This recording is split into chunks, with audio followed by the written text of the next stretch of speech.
Hello and welcome to History of Ancient Greece podcast. I'm Jamie. And I'm Rob, and we are from Totalus Rankium, Roman Emperor's Totalus Rankium. Yeah. If you're listening, that's because you like history. Well done you. History's good, especially ancient. We rate every single Roman emperor that ever existed, sort of, from Augustus to Augustulus. We rate their fighting skills. How crazy they were. That chicken! How successful were they? Oh yeah, money. What did they look like? Do you want to whistle a bit louder? I shouldn't, Mark, I can't whistle at all. And how long did they last?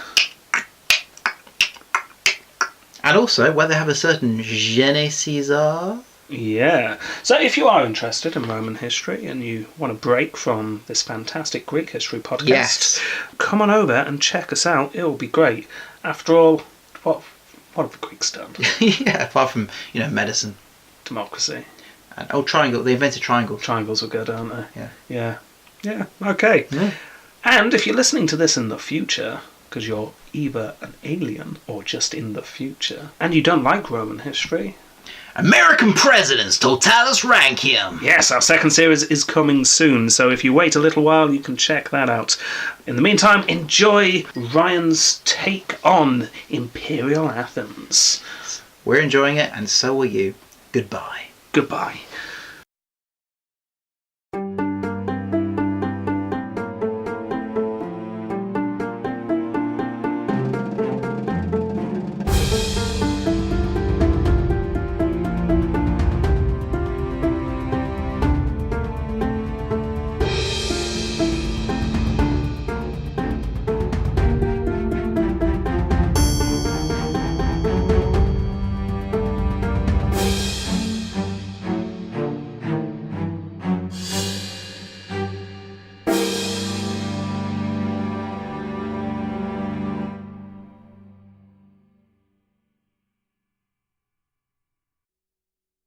Hello, and welcome back to the History of Ancient Greece, Episode 43, Imperial Athens. Athens was riding high in the mid-450s BC after several successes against the Corinthians, Epidaurians, Aeginetans, and Boeotians on both land and sea. They had fought several battles on numerous fronts and appeared to be flexing their muscle in the Aegean region. They were so emboldened by their success that they had sent a fleet to aid the Egyptians in their revolt against Persia, sent another fleet to ravage the coast of the Peloponnese, and sent the army to defeat the Boeotians and thus gain control of central Greece. Where we last left off, though, fortune stopped smiling on the Athenians, and they were reeling from what turned out to be a disastrous Egyptian expedition, forcing them to tighten their control over their territorial holdings. At the same time, they moved the League's treasury from Delos to the Athenian Acropolis and would spend the greater part of the next decade bringing back in those who had revolted against the League. The hostilities with the Peloponnesians was not abated either, and Athens was technically still in a state of war with the Persians. This all looms in the backdrop in the late 450s BC. In 453 BC, Pericles continued what Ptolemades had started 2 years earlier by leading a naval expedition into the Corinthian Gulf, where the Athenians had just finished an alliance the previous year with the Achaean cities on the southern coastline, which was an additional blow to Corinthian western trade. Well, Pericles followed that up by attacking Sicyon. But having failed to take Sicyon, he then tried to conquer Oeniadae, an important and strong-walled city on the Acarnanian coastline, but was unsuccessful there too, and so he was forced to return to Athens. Although no military success was gained, the expedition created a sensation, and it seems to have led to the adhesion of the Achaean cities to the Athenian alliance. The Athenians' second campaign that year, though, did not have consequences as successful.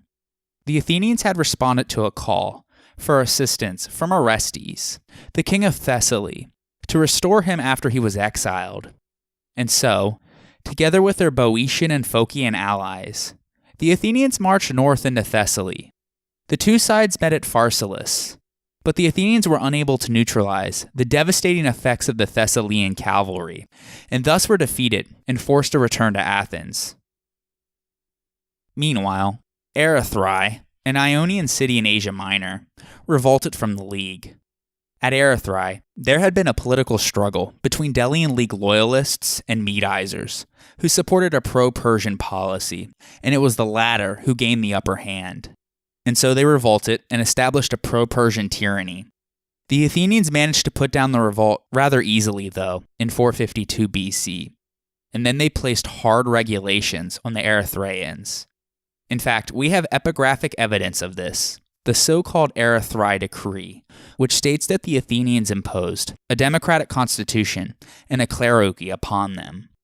Some scholars believe that this revolt had occurred because of the Athenian disaster at Egypt, and as such, the Athenians needed to implement a tough imperialistic solution to deter future revolts. Athenian episkopoi, or overseers, were dispatched to organize the establishment of their democracy, and were aided by the phroarchus, or garrison commander. Other scholars argue that the primary purpose of the military garrison was to provide protection from Persia, and should not be seen as an intensification of Athenian rule, at least not at this point.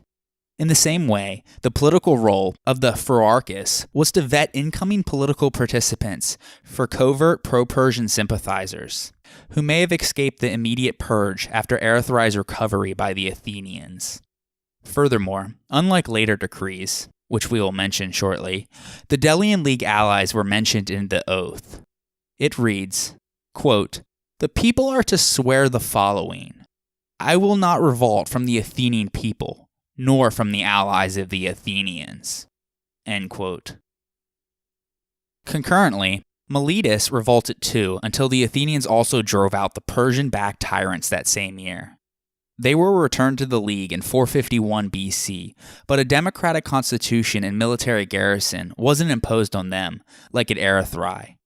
However, the Milesian magistrates were forced to govern jointly with 5 Athenian archons, for the time being at least. At the same time, though, we see an Athenian decree praising Sigium on the Hellespont for its continuing loyalty and promised them protection against anyone on the mainland, presumably not only a reference to the Persians, but also to pro-Persian Greeks.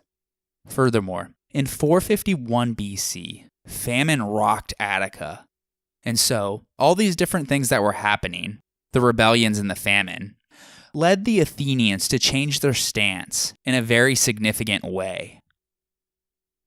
According to Plutarch, returning from his 10 years of ostracized exile in 451 BC, Cimon seems to have come to an understanding with his rival, Pericles, that he would assume his old position as the leader of the Athenian military, and thus resume his efforts to make war on Persia and keep the peace with Sparta. But he would not interfere with any domestic policies that Pericles had implemented. Those policies will be discussed in a future episode.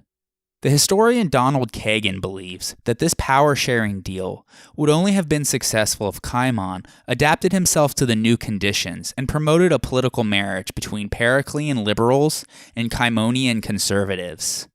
Other scholars have suspected that Elpenike, Cimon's half-sister and the wife of Callias, had much to do with bringing to pass the reconciliation. She was indeed a colorful person, one of the very few Athenian women of this era who are more than shadows to us. Regardless, Cimon immediately set about to negotiate a 5-year truce with the Spartans, with the understanding that the purpose of the truce was to allow negotiation to go forward, to bring about a long-term peace agreement between the two polis. As a sign of good faith, the Athenians abandoned their alliance with Argos, and in turn, Sparta and Argos concluded a 30 years peace of their own. During the 5 years peace, from 451 to 446 BC, Athens also made alliances with Rhegium, which is on the toe of Italy at the important straits of Messana, and with Leontini, an Ionian city in Sicily that was the bitter enemy of Syracuse, a Dorian city that was a loyal colony of Corinth. The Athenian statesman and diplomat Callias may have been responsible for all 3 of these treaties. The Delian League had been doing a number on the island of Cyprus for almost 30 years, raiding Persian garrisons for booty, but not formally trying to establish a garrison there. After Megabyzus quelled the rebellion in Egypt, he was sent up to Cyprus with his fleet to finally retaliate and reinforce the island in the late 450s BC.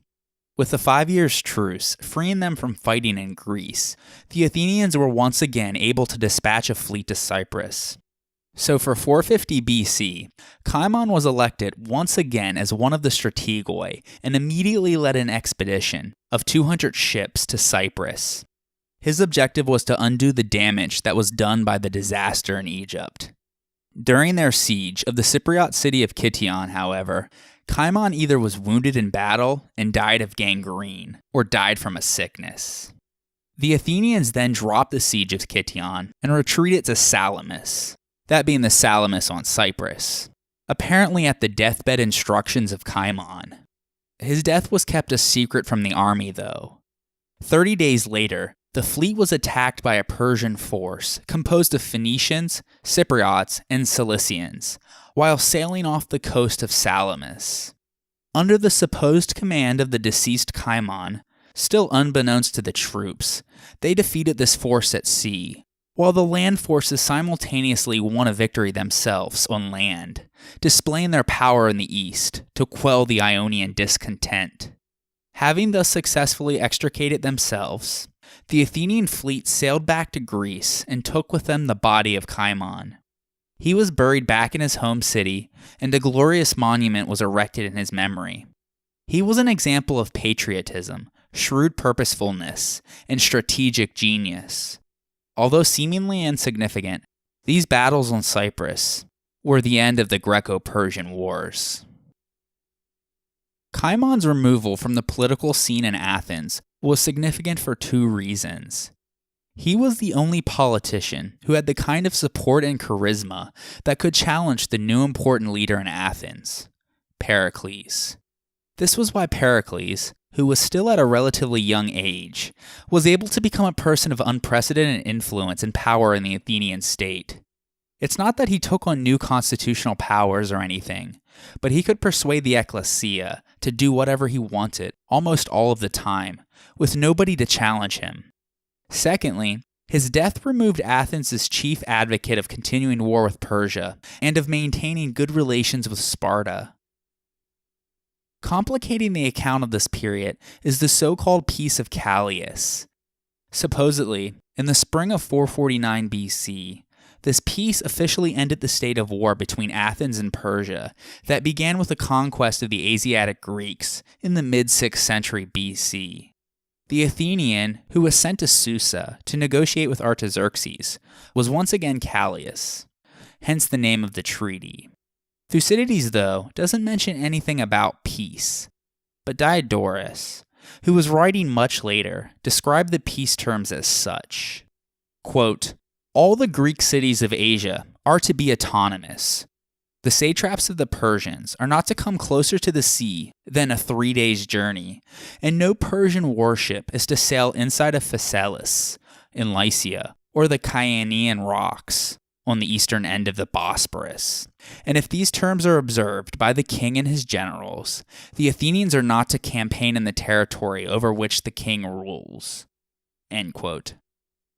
Since the only sources for the treaty date to the 4th century BC and onward, modern scholars are split as to whether there really was a formal peace at this point. Some scholars have even argued that a peace was established after Eurymedon and after Artaxerxes came to the throne, as we mentioned last episode, and thus Athenian interventions in Egypt and Cyprus would have been violations of peace, and so a new peace had to be renegotiated. A further argument for the existence of a peace treaty is that the Athenians withdrew their fleet from Cyprus and didn't return, even though they had success.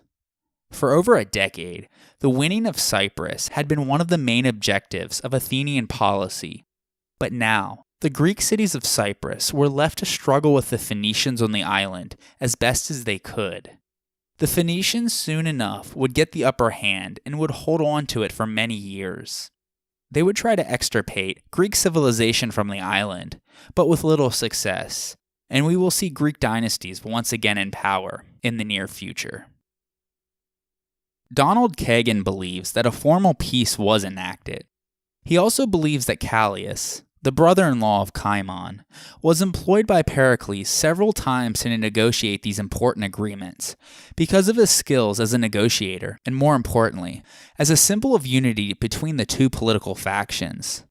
The fate of Callias upon his return to Athens, though, remains a mystery, and information about his later years remains only fragmentary.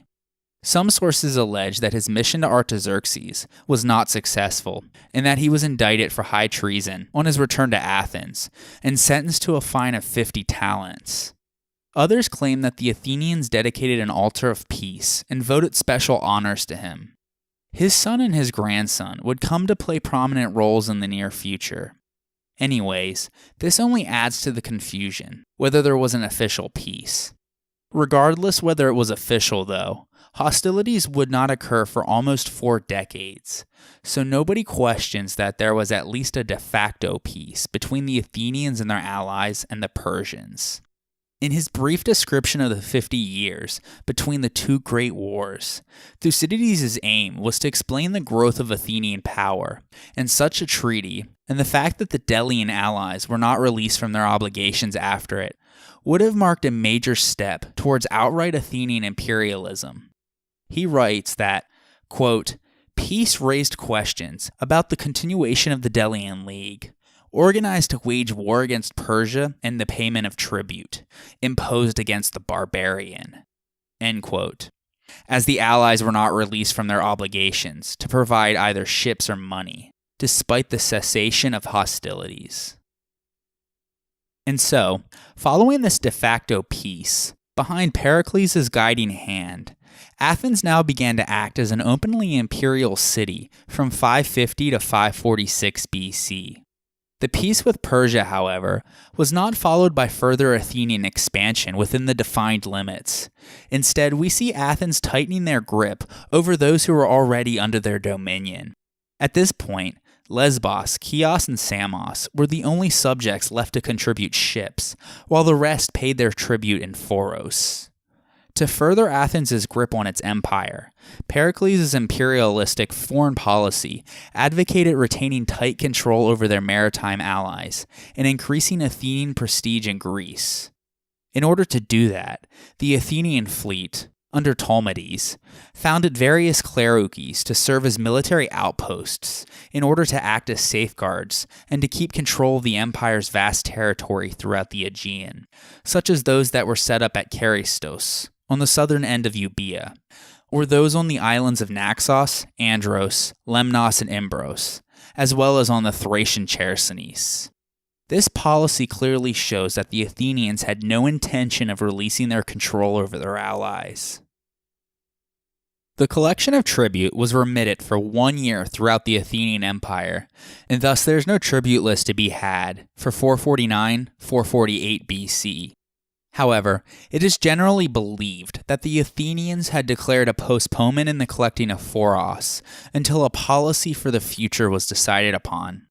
And so, in the late spring of 449 BC, Pericles proposed what modern scholars call the Coinage Decree, in which he called for a Pan-Hellenic Congress to discuss a variety of questions, particularly how they should keep the promises that were made after the Persian War to rebuild the temples to the gods that had been destroyed, so that they could give owed sacrifices to the gods. Since those that had been destroyed were essentially all in Attica, the Athenians were apparently hoping to bring all of the Greeks into the picture to help pay for the costs of restoring those temples. Furthermore, apart from their attempt to claim the religious leadership of Greece, the main objective, though, was to provide a new mandate for the Delian League, aka the Athenian Empire, and for the collection of phoros. The invitation did not go to the west, for the Italian and Sicilian Greeks were not directly concerned with the Persian Wars, but it went to all the cities of mainland Greece, and to the cities and islands which belonged to the Athenian Empire. And so, although Pericles invited all of the Greeks, It is thus hardly surprising that the Spartans and their allies refused to attend. There is some debate whether Pericles even expected that the Spartans would show up, or was this just his way of making it clear that even though the Spartans and the other Peloponnesian Greeks would not participate in these activities, Athens would keep their promises to the gods, providing justification for his expensive building program that gave Athens a much-needed facelift. However, it seems hard to believe that Pericles did not foresee this outcome, but instead he knew that the failure of the Congress to found a new Pan-Hellenic League gave him the opportunity to keep the old Delian League in operation, and thus he could reimpose Phoros for 448-447 BC. And so, Athens nonetheless went ahead, and in June that year, Pericles proposed a decree to transfer 5,000 talents from the League treasury to finance his building program, and 3,000 talents were to be taken up to the Acropolis into the treasury of Athena in annual installments of 300. This so-called Periclean building program may have been a way to alleviate unemployment during times of peace as well. Regardless, it included the Parthenon, the Temple of Athena Nike, the Propylaea, and the Hephaestion in Athens, as well as the Temple of Poseidon at Sunion and the Telestrion at Eleusis. We will discuss these remarkable achievements of classical architecture in greater detail in a future episode. And so, with the normal system of tribute having resumed in 448-447 BC, the events of that year give clear evidence of widespread discontent. A considerable number of cities brought no tribute, others paid only part of what was due, and others paid late. As a result, the tribute list for 447-446 BC includes not only a normal number of contributions, but also back payments by the defaulters of the previous year. Furthermore, there is a series of exceptionally tough Athenian decrees, whose dating is a subject of scholarly debate. But it's clear that the Athenians took tough, coercive action against their dissident allies, who resented the reimposition of Phoros after a year break, and against Athenian imperial behavior, and thus they revolted from the empire. The harshness of Athenian imperialism in this period is reflected in these three decrees: the Colophon Decree, the Miletus Decree, and the Hawkish Decree. We can also throw in the previously mentioned Erythrae Decree, if you believe it was a consequence of harsh Athenian imperialism, rather than protection against Persia. There were probably more than this, but these are the decrees which we physically have on the archaeological record. Anyways, Colophon was listed as paying Phoros in the first 5 tribute lists from 454 to 450 BC, but is absent from the tribute lists until 447-446 BC, which strongly suggests that it had been in revolt the entire time. However, the Athenians were able to finally put down the rebellion and then sent out clerics and established a democracy, just like at Erythrae previously. The oath contained within the decree states, quote, "I will not revolt from the Athenian people, either by word or deed. Neither nor will I be persuaded to do so by anyone else. And I will love the Athenian people, and I will not desert, nor subvert the democracy at Colophon, nor be persuaded to do so by anyone else." End quote. As you can see, the oath is far tougher than the Erythrae Decree, demanding loyalty in word and deed, and thus limiting freedom of speech. Also around that time, the Milesians revolted for a second time. After they were put down, they were treated to the same conditions as Erythrae and Colophon. Furthermore, 2 Athenian colonies are known from this period. One was Thurii, a special Pan-Hellenic colony in the west that we will discuss in more detail in a future episode, and the other was Bria, believed to have been founded in 447-446 BC. This colony is only known from an inscription that preserves some of the regulations governing its foundation. It is specifically laid down that the colonists were to be drawn from the Zugatai and Thetes. Provision is made for the distribution of land and the allocation of reservations for the gods. Unfortunately, this colony has no history, and even its site is not beyond dispute. It was presumably in the Chersonese, intended to strengthen the Athenian position in the always economically important hinterland of Thrace, because one of the clauses of the decree prescribes that, quote, if anyone invades the colony's territory, the cities are to bring help as sharply as possible, according to the regulations laid down concerning the Thracian cities, end quote. This policy of overseas settlement strengthened Athens' hold on her empire, but it was strongly resented by their allies and would be included in all later attacks on Athenian imperialism. No less significant of Athens' imperial mood at this time is a decree involving Athenian coinage. In 447 BC, an Athenian man named Clearcase proposed a decree to close the mints in their allied states and enforce the use of standard Athenian coins, weights, and measures throughout the empire. Not much is known about him, but the proposal passed in the ecclesia, and so the decree was thus named after him. Modern scholars also refer to it as the Coinage Decree. Anyways, as a result, every city in the Delian League had to bring their silver coinage to the mint at Athens for conversion into Athenian silver coinage. The decree was set up in stone in the agora of each city by the local magistrates. The decree, though, hasn't been found in its entirety and can be somewhat reconstructed from various fragments found in several of the allied cities. The Athenians, though, clearly anticipated the reluctance of all of their allies in carrying this out, as one fragment reads, quote, the Athenians are to see to this, if the cities themselves are not willing, end quote. The language in which it is written is blatantly imperialistic.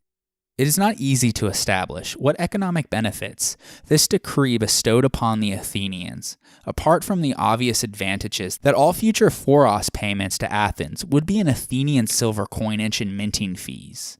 Certainly, it would have been easier for the Athenian fleet, which constantly needed to buy all kinds of supplies throughout the Aegean, if there was a uniform coinage to purchase these commodities. However, the decree did not establish a common currency, as the electrum coins of Cyzicus, although they were no longer minted, continued to be used in great numbers throughout the empire. Also, unlike the modern euro, for example, there were no great economic benefits arising from a common currency, since the actual, as opposed to the nominal, value of the coins was reflected in the quality and worth of their metal. This decree almost certainly was just a piece of blatant imperialism, with Athens exercising control simply for the sake of it, although there would be the added political benefit of the coins, serving as propaganda for the power of Athens throughout the Aegean. Also in 447 BC, another Athenian man, this one named Kleinius, proposed a decree tightening up tribute collection throughout the empire by laying down a strict procedure for the transport of phoros to Athens. If we accept this dating, then he may possibly be the Kleinias that was the father of Alcibiades. If we don't, then he was someone else who, like Clearchus, we have no further information on. Anyways, the decree reads, quote, the council and the magistrates in the cities and the inspectors, the episkopoi, should look after the collection of tribute every year and bring it to Athens. They are to make identification tokens for the cities to prevent those who bring the tribute from committing offenses. The city is to write on a tablet the amount of the tribute which it is sending, and then seal it with the identification token before it sends it back to Athens. Those who bring the tribute are to give the tablet to the council to read whenever they hand over the tribute. If anyone commits an offense over the bringing of the cow or panoply, indictment and punishment are to follow the same procedure. End quote.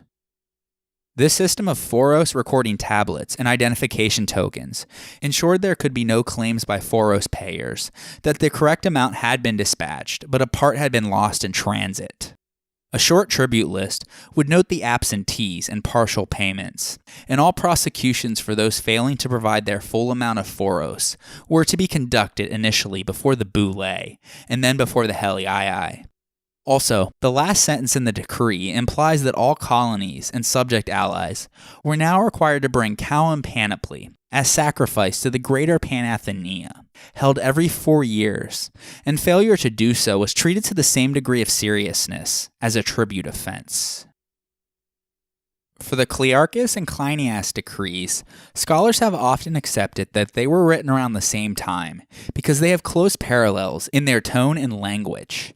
However, some scholars believe that they also could have been written at some point in the 420s BC.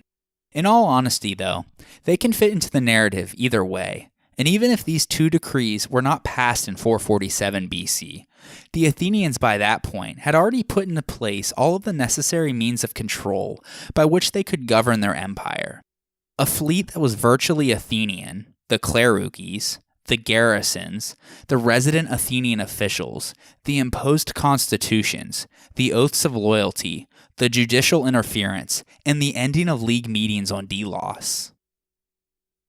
Most Athenian citizens were naturally attracted by a policy of expansion, which made their city great and powerful, without extracting heavy sacrifices from themselves. The day had not yet come when they were unwilling to undertake military service, and they were content as long as the cost of maintaining the empire did not tax their purses. The empire, after all, benefited their trade and increased their prosperity. The average Athenian citizen did not see his freedom hindered any at all, even though he was willing to press the yoke of his city upon the necks of other polis. And so, as long as the profits of empire were many and its burdens were light, the Athenian democracy turned a blind eye and adopted the imperialism of Pericles.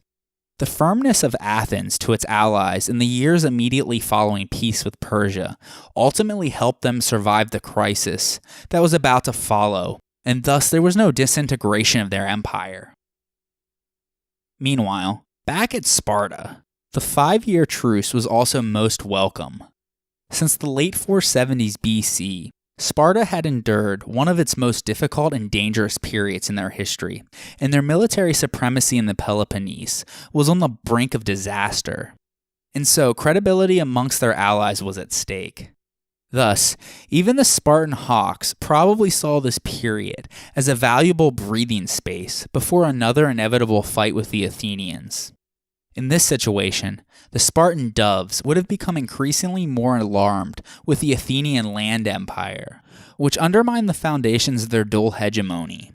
In addition, as we mentioned earlier, the truce allowed the Spartans to make peace with the Argives. The fact that this was a 30-year truce, and not another 5-year truce, clearly reveals the underlying intentions of the Spartans. When the truce with the Athenians expired, they would have renewed strength and be free to attack them without any fear of Argive intervention. In the summer of 449 BC, and 2 years after the peace truce had been negotiated, Sparta tested its strength by attacking the city of Phocis in central Greece. They engaged in what is called a sacred war by taking back control of the Delphic Oracle and the Temple of Apollo from the neighboring Phocians and handing it over to the Delphians. Historians would label this as the Second Sacred War. We discussed the first one, that involved Cleisthenes of Sicyon and the polis of Kira in episode 16. Well, the Spartans defeated the Phocians and then went home. The next year, in 448 BC, Pericles finally responded to Sparta's sacred war by leading an army up north against the Delphians. Since the Athenians were allies of Phocis and had placed them in control of Delphi a decade earlier, they once again took back the Delphic Oracle and restored it to the Phocians. While this sacred war was not technically a breach of the 5 years truce, these are signals that the truce was not really working, and sure enough, 2 years later in 446 BC, that upset the peace and balance that the Greek world had found temporarily. Although the war was officially undertaken to restore Delphi to its inhabitants, it also gave the Spartans an acceptable excuse to intervene in central Greece, and according to Thucydides, to spread anti-Athenian propaganda. And so the events in 446 BC appear not to be coincidental. First of all, some of the men exiled from Boeotia after the Athenian victory at Onophytai a decade earlier had returned home and began to take back some of the Boeotian towns. The result was an oligarchic rebellion throughout the major cities of Boeotia, such as Orchomenus and Chaeronea. And naturally, they drove out the pro-Athenian democratic regimes, and Boeotia became hostile to Athens once again. There was a big argument in Athens as to what should be done in response. Pericles advocated that they did not do anything, since they couldn't afford to engage in ground campaigns against the Boeotians. Against him was Ptolemades, another leading Athenian general at that time. The Athenians, though, were angry and were persuaded by Ptolemades, and thus he led an expedition into Boeotia to take back the recaptured towns and get the situation under control. Along with him were 1,000 hoplites, plus other troops from their allies. He managed to capture Chaeronea with little force, enslaved the inhabitants, and installed an Athenian garrison, though he did not attempt to do the same to Orchomenus, for whatever reason. But on their return to Athens, the Athenian army was ambushed and annihilated at Chaeronea by Boeotian, Locrian, and Euboean exiles. Furthermore, Ptolemades was killed in the battle, as well as the aforementioned Cleinias, the father of Alcibiades. The number is not provided, but those hoplites who weren't killed were taken as prisoners. In order to recover what little of their prisoners that had survived, Athens was forced to evacuate Boeotia, which was lost for good at that point. Also, the loss of Phocis and Locris followed with oligarchic ascendancy in those states. And so, according to Thucydides, because of their defeat at Chaeronea, they had essentially undid the work of the Battle of Onophytae, and so after 11 years, the Athenian land empire in central Greece had collapsed. Although it was a humiliating defeat, the loss of Boeotia wasn't necessarily a big blow for the Athenians, because long-term hold of the region would have put a constant strain on Athens' military resources, and so would not have been conducive to their maritime empire. This defeat at Chaeronea, however, triggered a more dangerous disturbance closer to home. Seeing that the Athenians were vulnerable, two of their important allies took advantage of this opportunity, and here too, oligarchical parties were probably at work. First, there was a rebellion on the island of Euboea. Seeing this as a threat to Athenian control of the sea, because if they succeeded, it would encourage other rebellions, Pericles personally led an army into Euboea, coming down from the Thracian Chersonese and Imbros, where he had just established Clearcase. While he was gone with his army, off in Euboea, there was also a second rebellion, this one in Megara. Their alliance with Megara was always a very tenuous situation, since Megara and Athens had been bitter enemies for centuries, and so the alliance was an unnatural one. And now, the situation had become very dangerous for Athens, because Megara succeeded in overthrowing the Athenian garrison with the help of Corinth, Sicyon, and Epidaurus. Now the Athenians had no protection from a Spartan land invasion, and right on cue, the Spartan king Pleistoanax, with his advisor Cleandridas, marched the army towards Attica. The nearby Athenians fled to the city of Athens to hide behind their long walls. Pericles raced his army back from Euboea to Athens to unite his forces with the troops that had been chased out of Megara, which were under the command of Andokides. These forces were guided to safety by a Megarian man named Pythion, and the gratitude of the troops, whom he saved by leading them from Pegae through Boeotia to Athens, was recorded on his funeral monument. The stone has survived, and the verses written upon it are a strong reminiscence of this moment of great peril for Athens. And so, the combined Athenian army then marched to meet the Peloponnesian army, which was ravaging the Attic countryside near Eleusis. However, when the two armies met and faced each other on the Thracian plain, and battle was about to happen, all of a sudden, a delegation came out from the Spartan army. Pericles went out to meet them. They had a little conversation, and then all went back to their armies. Then Pleistoanax marched the Spartan army back home to Sparta without fighting. This unexpected turn of events begs two questions. Why did the Spartans retire when they had the Athenians at their mercy? And even if there was no desire to destroy Athens, why would they retire so quickly? A defeat of the Athenian army and a prolonged siege of Athens would have helped Euboea to consolidate their revolt, and also would have encouraged Athens' subject allies to revolt as well. At the very least, it would have strengthened Sparta's bargaining position at any future peace negotiations. The answer to many as to why the Spartans left was obvious. Pleistoanax had been bribed by Pericles. According to Plutarch, later when Pericles was audited for the handling of public money, a sum of 10 talents was not sufficiently justified, since the official documents mention that it was spent for a, quote, very serious purpose, end quote, basically meaning bribery.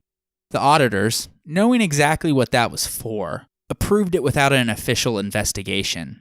Regardless, once again, both sides agreed upon a 4-month truce for the purpose of negotiating a permanent peace. During this 4-month truce, with the Spartan threat removed, Pericles crossed back over to Euboea with 50 ships and 5,000 soldiers and crushed the revolt, inflicting a stringent punishment on the inhabitants of Hawkish, taking away their property and claiming it as Athenian property. It's probably at this point that we can date the Hawkish Decree. The oath contained within it is far more detailed than those given at Erythrae and Colophon. It states, quote, I will not revolt from the people of Athens by any means or device whatsoever, neither in word nor in deed, nor will I obey anyone who does revolt. And if anyone revolts, I will denounce him to the Athenians, and I will be the best and fairest ally I am able to be, and will help and defend the Athenian people in the event of anyone wronging the Athenian people, and I will obey the Athenian people. End quote. Not only do the Halkidians swear to avoid revolt in both word and deed, but they even agree to betray their fellow citizens to the Athenians if they should have rebellious ideas. In addition, there is an explicit promise to help the Athenians in the event of an attack. Similar situations probably occurred in other Euboean cities, but we only have the Hawkish Decree. Also, the city of Histiaea was dealt with particularly harshly. Pericles captured the city and expelled the Histiaeans as punishment for their butchering of an entire crew of an Athenian trireme. The Macedonian king, Perdiccas II, the son of Alexander, who ruled from 454 to 413 BC, welcomed these refugees into his kingdom. Pericles then refounded Oreos on the site of Histiaea with 2,000 Athenian clerics. Although the Euboeans were dealt with harshly, the alarm of the Athenians after the Euboean revolt is reflected in widespread reductions of tribute, which they allowed to their subject states, as they feared that the example of Euboea might spread. Meanwhile, the Spartan hawks in the Gerousia reacted furiously against Pleistoanax, wondering why he didn't clobber the Athenians when he had the chance. They finally took action against him and against his advisor, Cleandridas, and fined them so heavily that they were unable to pay, and thus were forced to flee into exile. So angry were they at this lost opportunity. However, the Spartans oddly still didn't march into Attica then and try to force a battle. Money may have changed hands then too, but it seems too simple an explanation. More convincing is that a deal was struck between the two leaders. Pericles had convinced Pleistoanax of something that was essentially true, and after the Spartans cooled down, they realized that their exiled king was being wise. If they fought again, the outcome would more than likely have been the same. The Spartans would win, but would take a lot of casualties in the process, and no strategic consequences would come of it, because the Athenians now have their long walls, the third of which were completed that year. And so, the Athenians could hide behind their walls, and the Spartans wouldn't be able to touch them, since their fleet dominated the sea, meaning the Spartan army could ravage the countryside all they wanted, but the Athenians still could get all the grain that they needed through imports. This realization must have come to the Spartans, because the 4-month truce was successful and led to a non-aggression pact between Athens on behalf of its allies and Sparta on behalf of its allies, known as the 30 Years' Peace, which was concluded over the winter of 446-445 BC. The Athenians had overextended themselves by fighting at the same time with the Persian Empire and the Peloponnesian League, and their naked imperialism had also made them unpopular. So they were in no position to dictate terms, and the arrangements of peace compelled Athens to give up all of their land holdings on the continent outside of the Aegean Sea, except for Aegina and Naupactus, which they would continue to leave in the hands of the Helots. This included Megara, with its 2 ports at Nisaea and Pegae, Achaia, and Troezen. This effectively ended their land empire, but their maritime empire remained secure from Spartan interference. For example, Aegina still remained under Athenian control. Also, by officially naming the Athenians with their allies in this treaty, the Spartans tacitly recognized and granted the illegitimacy of the Athenian Empire. Furthermore, they laid down a few rules meant to prevent the outbreak of war in the future, looking back to how this war started in the first place. Since this war came about because the ally of one side changed sides to the other, meaning Megara, it now was forbidden. Neither side was permitted to interfere with the allies of the other. However, any Greek state not listed in the treaty as an ally of Athens or Sparta was free to choose to become an ally of either, though. Each hegemon was free to use force to resolve conflicts within their own alliance. Finally, the most remarkable and original clause in the treaty up to that point in history was that if in the future there were any disagreements or complaints between the two sides, these must be submitted to an arbitrator for a decision. Since this was very unusual and unheard of, it might have been orchestrated by Pericles' doing, because he had that kind of mind, very inventive and ready to find new ways to meet old problems.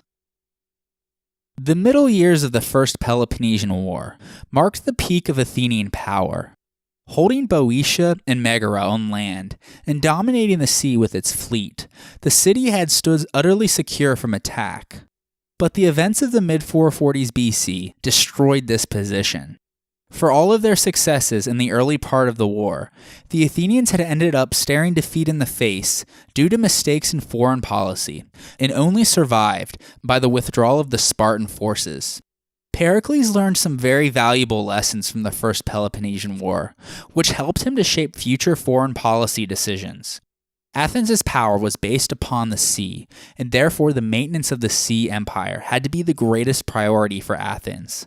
Consequently, this naval power should not be put at risk in the future, either by pursuing a land empire or by undertaking major overseas naval campaigns, while also waging war in Greece. It was a gloomy moment for the Athenians, and it must have required all the sensitivity and eloquence of Pericles to restore their shaken confidence and revive their drooping spirits.